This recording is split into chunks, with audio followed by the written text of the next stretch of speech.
The courtroom was tense and silent, except for the echo of footsteps, as Elijah Moore was called to the stand.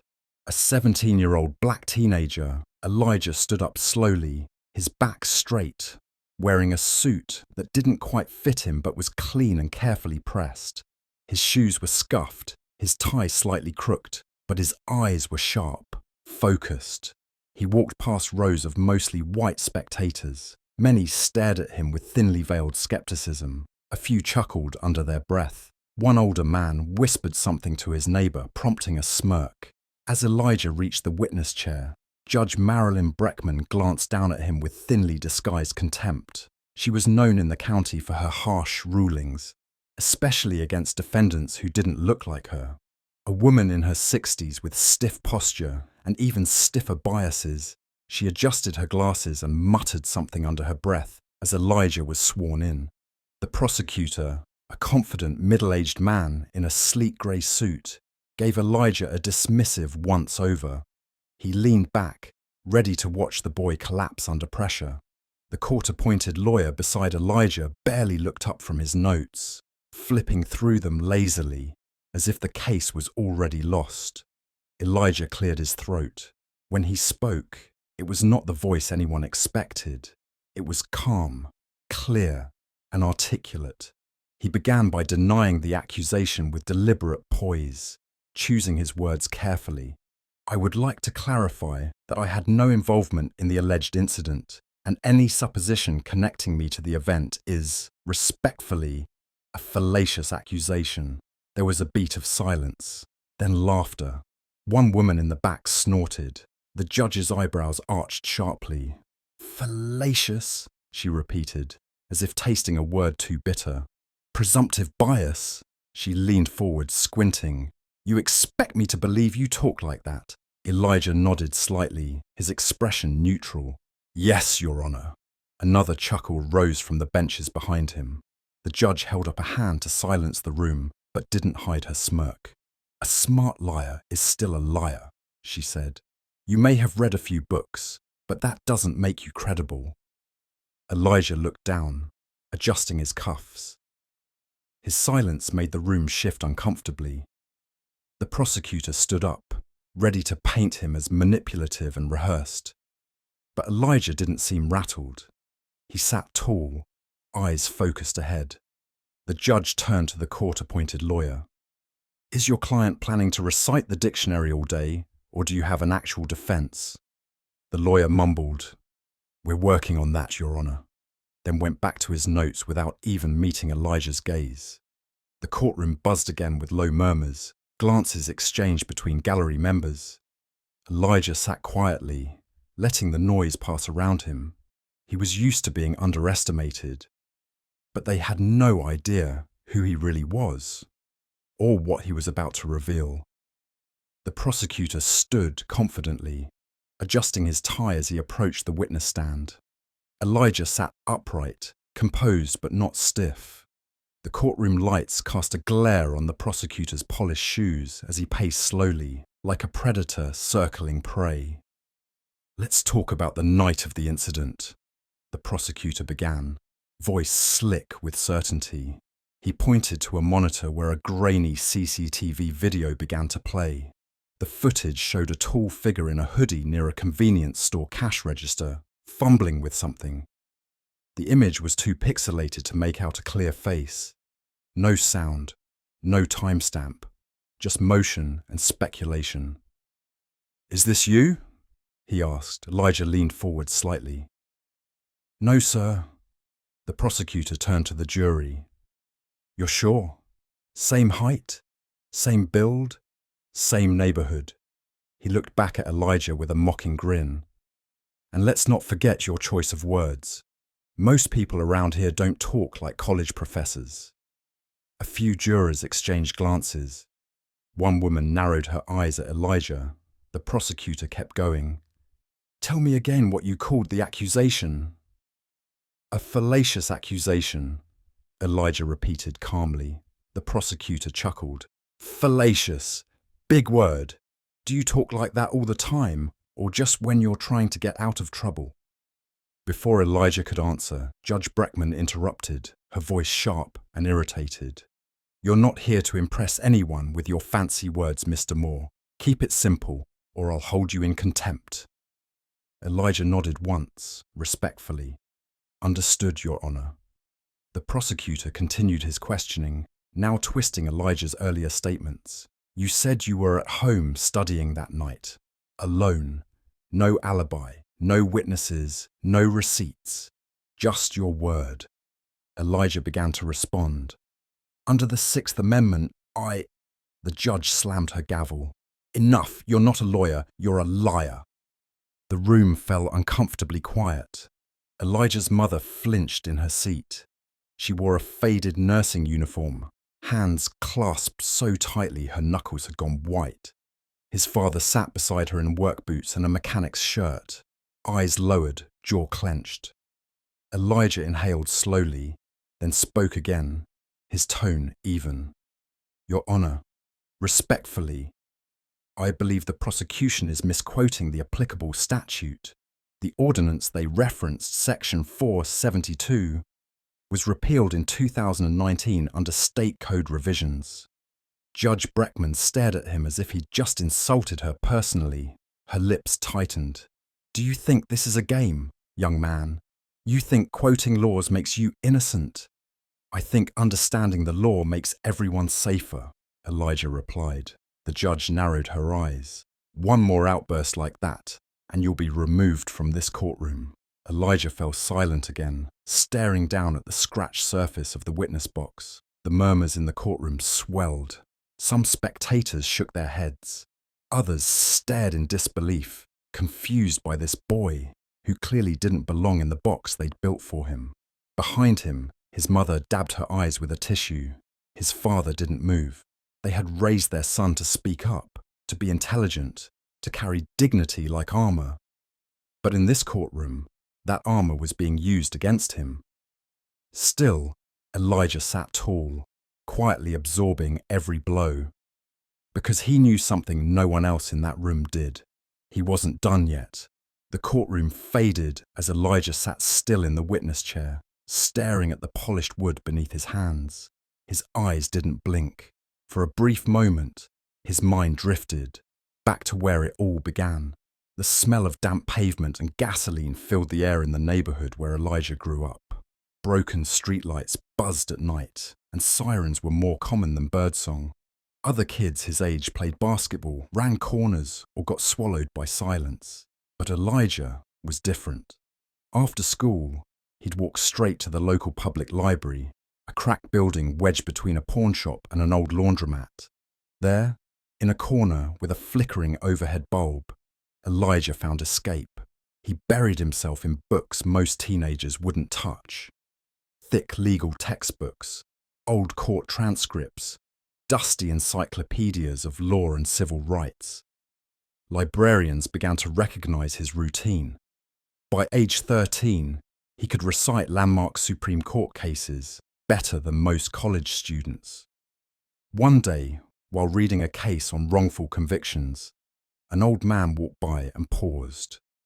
He had skin like worn leather, a grey beard, and walked with a cane that tapped rhythmically on the floor.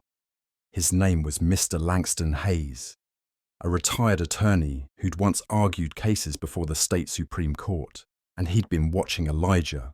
"You read like you're preparing for war," Langston had said, sitting beside him without asking. Elijah didn't look up. "I am." From that day on, Langston became more than a mentor. He became Elijah's quiet armor. He taught him how to think like a lawyer, how to spot contradictions, how to listen carefully and speak only when it mattered. He gave Elijah access to his old legal volumes and even helped him enter a statewide debate competition under a fake school name. Because Elijah's school had no program. He won 3 years in a row. At home, life was heavier.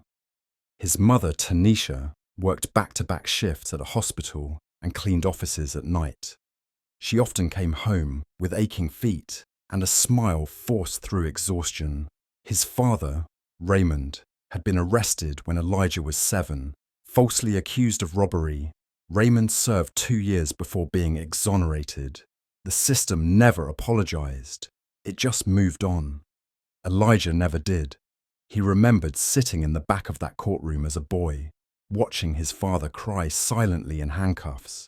That image stitched itself into Elijah's soul, quietly becoming his purpose. He wouldn't run from the law. He would learn it, master it, wield it. Langston once told him, "Don't fight fire with fire. Fight it with facts." Years passed. Elijah's grades were perfect. His SAT scores were unmatched. Every scholarship he could apply for, he did. He never expected anything. But the envelope came one grey Thursday morning. Harvard University, full scholarship, government and pre-law. He didn't scream. He didn't even smile. He folded the letter carefully, put it in a folder, and placed it beneath his mattress. He didn't tell his mother. She already worked 2 jobs. He didn't want her worrying about tuition. He didn't tell Mr. Langston. He wanted to wait until he had his student ID. He didn't tell the world, because the world wouldn't believe it anyway.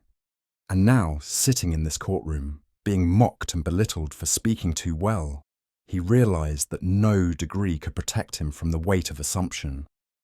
But it could silence it at the right time. The courtroom air felt colder when the recess ended. Elijah sat quietly, his hands folded neatly in his lap. Judge Breckman returned to the bench with a face that already looked impatient. The bailiff called the court back into session, and murmurs died down into tense silence. The prosecutor stood first, continuing his line of attack. "Your Honor, as we've demonstrated, the defendant's testimony lacks both an alibi and credible context. His language, while impressive, seems more rehearsed than honest." Judge Breckman nodded slowly, then turned her eyes on Elijah. "Mr. Moore, do you have anything else to say in your defense before I allow closing arguments?" Elijah stood calmly. "Yes, Your Honor. I would like to formally request to represent myself for the remainder of these proceedings." Gasps rippled through the courtroom. His court-appointed attorney looked up in confusion for the first time in an hour. The judge blinked, then leaned forward slightly, a slow, sarcastic smile forming on her lips. "You want to represent yourself?" she asked, clearly amused. "This is real court, Mr. Moore, not your school's drama club or debate team." "I understand that, Your Honor," Elijah said without blinking. "I'm invoking my constitutional right to self-representation, as upheld in Ferretivas, California, 422 U.S. 806, 1975. He paused to let it settle, then added, "And I understand that per Gideon versus Wainwright, a fair trial requires that I either receive competent representation or be allowed to speak for myself if that representation fails." Silence spread like fog. The judge stared at him, no longer amused. "You think quoting Supreme Court cases makes you a lawyer?" "No, Your Honor. I think knowing my rights makes me a citizen. Exercising them makes me a man." The room stirred again. Elijah's mother clutched her chest. His father finally lifted his head. Judge Breckman's fingers drummed on the bench. She didn't like being challenged, especially not by someone she'd already dismissed. Her pride bristled beneath her robe. "Fine," she snapped. "You want to play attorney? Go ahead. You have 5 minutes. Let's see what the boy genius can do. For entertainment, of course." Elijah nodded once. "Thank you, Your Honor." He stepped away from the stand, moved to the defense table, and slowly gathered the few pieces of paper he had. Most of them handwritten notes, some case references, and a tattered copy of a state statute book from the local library. He didn't raise his voice or pound the table. Instead, he breathed in slowly, then addressed the court with the calm of someone who had already practiced this moment in his mind 100 times. "My name is Elijah Moore," he began. "I am not a criminal. I am not a liar. And I am not a victim of coincidence. I am a student of this country's laws, a believer in its promises, and today I intend to prove that even someone like me, with no money, no title, and no power, still has a voice in this room." For the first time that day, no one laughed. Elijah stood in front of the courtroom, now not as a defendant, but with the poise of someone born to argue the law. The quiet hum of the overhead lights was all that could be heard as he took a slow breath and began. Your Honour, members of the court, I ask only for attention, not sympathy. He stepped away from the defence table, holding nothing but a notepad and a copy of the statute book. Let's begin with the timeline, he said, gesturing toward the grainy footage still paused on the screen. The incident in question occurred at approximately 9:47 p.m. according to store reports. This footage, he tapped the screen, was time-stamped incorrectly. If you pause at frame 37, you'll notice that the in-store clock, shown briefly in the reflection of the freezer glass, reads 8:42 p.m. The judge leaned forward, squinting. Elijah continued, voice steady. That's because the security system hadn't adjusted for daylight savings. The store manager failed to correct the system, meaning this footage occurred over an hour before I even left my house, according to phone GPS data I submitted with my attorney last week. Data, I might add, that was never reviewed. He pulled a stapled packet from his folder and handed it to the bailiff. This includes my phone's location log, verified by my service provider, showing I was home until 9:16 p.m. The supposed robbery happened before that, making it physically impossible for me to be in both locations. Gasps began to rise in the gallery. The prosecutor leaned forward, clearly caught off guard. But let's move past timing, Elijah said, turning toward the jury. Let's talk about identification. The figure in the video is taller than I am by at least 3 inches. And while both of us wear hoodies, so do 50 other kids in my neighborhood. He walked calmly back to the defense table and picked up another document. This is a study from the Department of Justice regarding implicit bias and racial profiling in surveillance identification. It notes that black youth are disproportionately misidentified due to generalized assumptions in security footage reviews. He flipped to the back page and held it up. In 78% of cases surveyed, black teens were wrongly associated with crimes based solely on body type, clothing, and proximity, without confirming facial or biometric data. Judge Breckman said nothing. Her gavel rested unused on the bench. Elijah now turned toward her. Your Honour, earlier you stated that I sounded too smart to be believable, that my vocabulary made me a manipulator. But with respect, I ask, if I'd used simpler words, would I have seemed more believable, or just more acceptable? The room was breathless. He looked at the prosecutor. You called me a liar because I speak well, because I'm young, because I'm black. But I've done nothing but defend myself with facts. He walked slowly to the bench and paused. Would the court like to know where I learned all of this? The judge finally blinked and spoke. Where did you get all this? Elijah reached down into his worn-out backpack and pulled out an envelope, white, creased at the corners, and sealed with a red Harvard insignia. He held it up without drama. This is a letter of admission from Harvard University. Government and pre-law. The courtroom shifted audibly. Someone gasped. Another whispered, "No way." He handed it to the bailiff, who passed it to the judge. She opened it slowly, reading aloud without expression. Dear Mr. Moore, on behalf of the Harvard Committee on Admissions, I am pleased to inform you that you have been admitted to the incoming class under full academic scholarship. Your intellectual distinction and commitment to public service are exceptional. Judge Breckman went silent. Her face had lost its certainty. Elijah looked up at her, eyes unwavering. I haven't told anyone because I didn't want people to see me differently. But after today, maybe I should be seen differently. Not because I'm going to Harvard, but because the truth should sound just as valid coming from someone like me. The courtroom had no response, only stillness. Even the prosecutor had taken a step back, his notes forgotten. This wasn't the boy they expected. And for the first time that day, they were starting to realize they'd never known who Elijah Moore really was. The silence in the courtroom was no longer awkward. It was reverent. You could hear the faint hum of the air conditioning the creak of a wooden pew as someone adjusted in their seat, the soft swish of paper as Elijah handed the envelope to the courtroom clerk.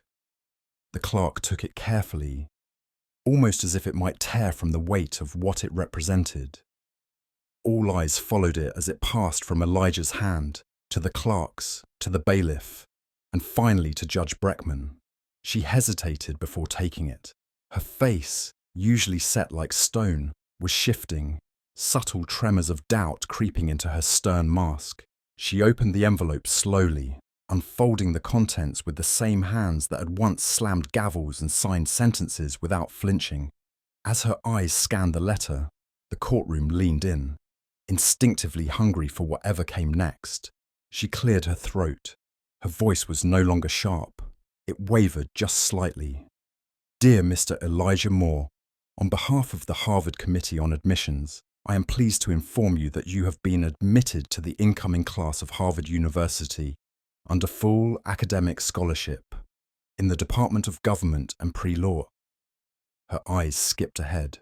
She swallowed, her voice softening. We believe your brilliance, resilience, and passion for justice will bring great change to this nation's legal system. Congratulations and welcome to Harvard. The words hung in the air, heavy and undeniable. Gasps rippled across the room like a wave. Someone whispered, Harvard, in disbelief. A woman in the back clutched her purse to her chest. One of the jurors blinked rapidly, struggling to process what had just been read. Judge Breckman's fingers trembled around the paper. She lowered it slowly, her gaze lifting to Elijah, as if seeing him for the very first time. You, she began, but faltered. Her voice cracked in a way it never had before. Why didn't you say anything? Elijah stood tall, still in that same modest, slightly oversized suit, but now he seemed 10 feet taller. Because truth doesn't need to shout, he said quietly. It just needs to be heard. The words landed like a stone in still water. No flourish, no dramatics, just quiet conviction. Judge Breckman looked down again at the letter. Her other hand touched the gavel, but she didn't lift it. Her pride, once a fortress, now showed cracks. She glanced toward the prosecutor who stood frozen, lips parted but speechless. Elijah's parents sat motionless. His mother's hand was over her mouth, eyes wide with tears. His father's shoulders shook once, barely perceptible, but he nodded slowly, eyes locked on his son. Elijah looked across the courtroom. The same eyes that once mocked him were now stunned into stillness. Those who had rolled their eyes when he first spoke now couldn't look away. He had told them who he was, not by shouting, not by pleading, but by letting truth speak for itself. And now the entire courtroom was listening. The silence didn't last long. As soon as Elijah's final words settled in the air, it just needs to be heard. A single clap rang out from the back row, then another and another. In seconds, the courtroom erupted into full applause. It wasn't the polite, obligatory kind. It was raw, emotional, and thunderous. Even people who had sneered earlier now stood, clapping with wide eyes and stunned expressions. A few had tears in their eyes. A woman pressed a hand over her heart. A man beside her muttered, "This boy just changed everything." Elijah stood motionless at first, unsure how to react. His mother buried her face in her hands, sobbing softly into her palms. His father reached for her shoulder and pulled her close, whispering something no one could hear but her. Judge Breckman still held the Harvard letter in her hand, but she no longer seemed in control of the room. Her gavel rested unused. She didn't try to stop the clapping. She didn't say a word. The bailiff, breaking protocol, smiled faintly. Then the doors opened. Journalists flooded the courtroom, microphones in hand, cameras already rolling. Word had travelled fast. Someone in the gallery had already tweeted what happened. The video clip of Elijah quoting Supreme Court cases, calmly dismantling a prosecution and revealing his Harvard admission, had hit social media like lightning. By the time the reporters arrived, #Elijah was right was already trending. Elijah, how did you learn law so young? Did you really do all this without formal training? What do you want to say to young black kids watching you now? Do you forgive the judge? Elijah didn't answer, not yet. He just nodded respectfully to them all, then stepped back beside his mother, wrapping an arm around her trembling shoulders. Outside the courthouse, protesters had gathered with signs that read, "Believe black brilliance, justice has no age. We see you, Elijah." Civil rights activists picked up the story by evening. Community leaders, lawyers, and educators began tweeting his words. Truth doesn't need to shout, it just needs to be heard.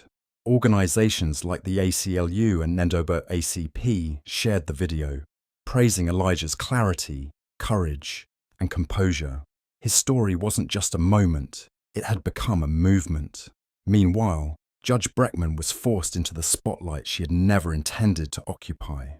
Her previous rulings were pulled, analyzed, and circulated online. Patterns emerged. Harsh sentences for young black defendants, dismissals of legitimate motions, a long trail of doubt. The Judicial Review Board launched a formal inquiry within 24 hours. And far away, in a quiet apartment filled with law books and fading photographs, Mr. Langston Hayes, Elijah's old mentor, watched it all unfold on a small TV screen. He sat with his cane across his lap, eyes glistening as the clip replayed. Elijah standing in a courtroom, calm, respectful, and powerful. Langston chuckled softly and shook his head. "Didn't I tell you, boy?" he said to the empty room. "You weren't reading those books just to pass time. You were reading to rewrite it." He raised a glass of sweet tea and lifted it toward the screen. "To truth," he whispered, "and to finally being heard." Weeks passed, but the echoes of that courtroom moment refused to fade. Elijah Moore had become a symbol, an unlikely hero who didn't yell, threaten, or crumble, but simply let the truth speak. At a packed auditorium in a city civic center, Elijah stood under a glowing red circle on the stage. Behind him, the words Youth Justice Forum were projected in bold letters. Dozens of high school students filled the rows, many of them black and brown kids from the same kinds of neighborhoods Elijah had walked through his whole life. Cameras were stationed at the back. Harvard's documentary team was already filming. Elijah adjusted the mic and looked out at the crowd. He wore a simple black blazer, no tie, sleeves slightly rolled. He didn't look like a celebrity. He looked like someone who still carried books in his bag, someone real. "I was told once," he began, "that the courtroom wasn't for people like me, that justice wore a certain color, used certain words, and came from certain places. But I've learned that justice can look like anyone, as long as they know how to speak it." The audience listened in stillness, eyes wide. "I grew up around noise, sirens, arguments, judgments I didn't deserve. But in the middle of all that noise, I found libraries, I found books, I found law." He paused, smiling faintly. "And I found that knowing the rules gives you power to break chains without breaking peace." He went on to speak not about himself, but about the power of preparation, purpose, and perspective. He shared stories of long nights reading court cases with a flashlight, of hearing people laugh when he used big words, of being told he talked white when all he was doing was being clear. "Poverty is not a measure of intelligence," he said, "and skin color is not a limit on brilliance." When the applause finally came, it was warm, not just for what Elijah said, but for how he said it, with calm, with care, with certainty. After the speech, a line of young students waited just to shake his hand. One 12-year-old boy hugged him and whispered, "I'm going to be like you." Elijah bent down and replied, "No, you're going to be better than me. That's the point." Outside, the Harvard crew filmed him as he walked with local teens, answering their questions, inviting them to visit his free weekend mentorship group starting the next month. He handed out pamphlets labeled, "Know your rights, speak your truth, change your world." Elijah wasn't just becoming a lawyer, he was becoming a leader.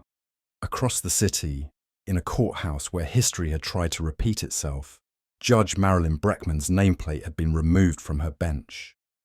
A new judge now presided, young, fair, and notably the first black woman to ever sit in that courtroom. It wasn't just change, it was legacy beginning to bloom. And at its center was the quiet voice of a boy who had once been called a liar. Simply for sounding like he believed in himself, now the world believed in him too. The courtroom was empty now. No jurors, no judge, no noise. Only the sound of Elijah's footsteps echoing softly against the marble floor as he walked down the same aisle where so many had stared, laughed, or looked past him weeks ago. Sunlight streamed through the high windows, casting long shadows across the pews. The same wood-panelled walls that once felt suffocating now stood silent, unchanged, yet somehow different. He stopped at the witness stand. Slowly, he reached out and placed his hand on its polished surface. His fingers brushed over the grain of the wood, and for a brief moment he could still hear the voices from that day. The laughter, the gavel, the judge's cold interruption. "You're not a lawyer, you're a liar." But now, there was no shame in this place, no fear, only memory and power. Elijah closed his eyes, letting the silence wrap around him. This was the place where they tried to break him, but it had become the place where he broke through. Behind him, a door creaked open. A janitor in faded overalls stepped in, pushing a mop bucket slowly across the tiled floor. He looked up, surprised to see someone there at this hour. "You back here for court?" the janitor asked with a faint chuckle. "Another case?" Elijah turned to him and smiled, not the smile of a boy being polite, but the smile of a young man who understood exactly why he'd returned. "No," Elijah said softly. "I'm coming back here to change how this place works." The janitor paused for a moment, then gave a slow, knowing nod. Elijah turned once more to the witness stand, then walked away, his shoulders steady, his pace quiet, his heart full. As he stepped out into the daylight, the screen fades to black.